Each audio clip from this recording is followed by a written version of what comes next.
CET के exam में आज 15 मार्क्स की हिंदी आई मॉर्निंग शिफ्ट में 5 नवंबर 2022 वाली मॉर्निंग शिफ्ट में। तो उन्हीं के क्वेश्चंस हम कर रहे हैं। द क्वेश्चन इज़ क्रिया विशेषण का वर्गीकरण 3 आधारों पर हो सकता है। उपरोक्त कथन की सत्यता के लिए दिए गए विकल्पों में से किसी एक उपयुक्त विकल्प को चुनिए। तो जो क्रिया विशेषण है उसका वर्गीकरण 3 आधारों पर होता है और वो 3 आधार हैं प्रयोग, अर्थ और रूप। ओके, नेक्स्ट क्वेश्चन इज उत्पन्न का सही संधि विच्छेद है। तो उत्पन्न का सही संधि विच्छेद बताना है। तो इसका ऑप्शन 1 करेक्ट होगा, उद जमा पन, और जो यह दै होगा यह इसके नीचे हलंत लगा हुआ है, यह छोटा दै है। ओके, और ये आधा दै है। और इसके साथ ही कहीं ये मत लगा आना कि उत जमा पन, ये नहीं था। जो यह द होता है वह तय बनता है और यह आधा था, इसलिए ता भी आधा हुआ, तो उत्पन्न बना। नेक्स्ट क्वेश्चन इज दूसरों के गुणों में दोष ढूंढने की प्रवृत्ति का ना होना। वाक्यांश के लिए उचित शब्द का चयन कीजिए। तो जो उसके लिए उचित शब्द होगा वह होगा अनसूया। अनसूया का मतलब होता है कि वह दूसरों के जो अवगुण होते हैं उन्हें नहीं ढूंढते, उनमें दोष, गुणों में दोष नहीं निकालते। नेक्स्ट क्वेश्चन इज दिए गए किस शब्द में अभी उपसर्ग प्रयुक्त नहीं है। तो साफ दिख रहा है इन सब में अभी है, अभिमान में भी, अभियंतर में भी, अभीष्ट में भी, बट अध्ययन में देखो अध, यहाँ पे साफ ता लग जाएगा, संधि विच्छेद करने की भी ज़रूरत नहीं पड़ेगी। साफ ही दिख रहा है कि इसका आंसर होगा, वह होगा ऑप्शन 2 अध्ययन। नेक्स्ट क्वेश्चन इज दिए गए शब्दों में से किस शब्द में अन प्रत्यय प्रयुक्त हुआ है। ओढ़ना, चरण, कालापन, उड़ान। तो जो इसका आंसर है वह है चरण। चरण में अन प्रत्यय प्रयुक्त हुआ है। नेक्स्ट क्वेश्चन इज हाथ कंगन को आरसी क्या। इस लोकोक्ति का उपयुक्त अर्थ बताइए। इसका उपयुक्त अर्थ है कि प्रत्यक्ष को कभी प्रमाण की आवश्यकता नहीं होती, और ऑप्शन में जो पहला ऑप्शन है वह दिया भी हुआ है, प्रत्यक्ष को प्रमाण की क्या आवश्यकता। नेक्स्ट है कार्यक्रम का डैश अतिथि कौन है। वाक्य के रिक्त स्थान के लिए सामान्य का विलोम शब्द चुनिए।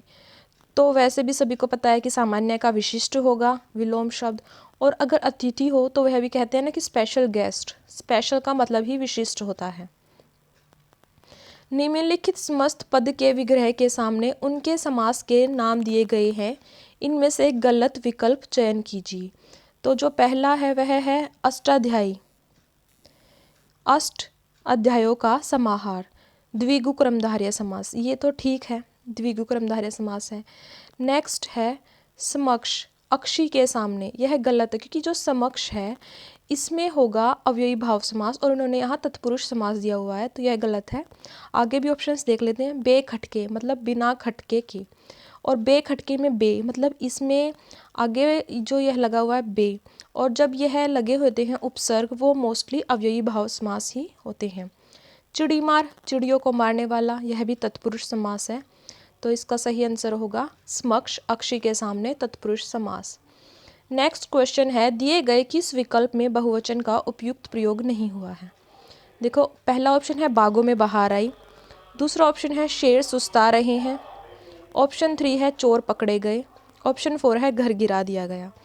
तो देखो जो फर्स्ट, सेकंड और थर्ड है यह बहुवचन ही है, लेकिन जो फोर्थ है वह है घर गिरा दिया गया। अगर बहुवचन का सही उपयोग होता तो यहाँ घर नहीं, घरों को गिरा दिया गया है होता है, तो यहाँ पर घर है, यह एक वचन है, तो यहाँ पर बहुवचन का सही उपयोग नहीं हुआ है। नेक्स्ट क्वेश्चन इज वर्तनी की दृष्टि से शब्द का शुद्ध रूप है। तो इसका ऑप्शन नंबर 3 वाग्मय, यह सही आंसर है, यही इसकी स्पेलिंग है। तत्सम शब्द का सर्वाधिक उपयुक्त विकल्प है।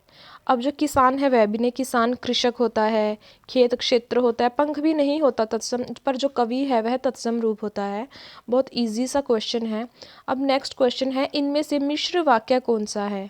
तो इनमें से मिश्र वाक्य ऑप्शन 1 है सतीश खाना खाकर उठा और हरीश खाने बैठा, ऑप्शन 2 बहुत से छात्र पुस्तकालय में हिंदी की पुस्तक पढ़ रहे हैं, ऑप्शन 3 अध्यापिका ने कहा कि कल विद्यालय बंद रहेगा।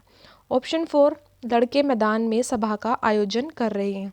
तो इसका सही आंसर होगा ऑप्शन नंबर 3 अध्यापिका ने कहा कि कल विद्यालय बंद रहेगा।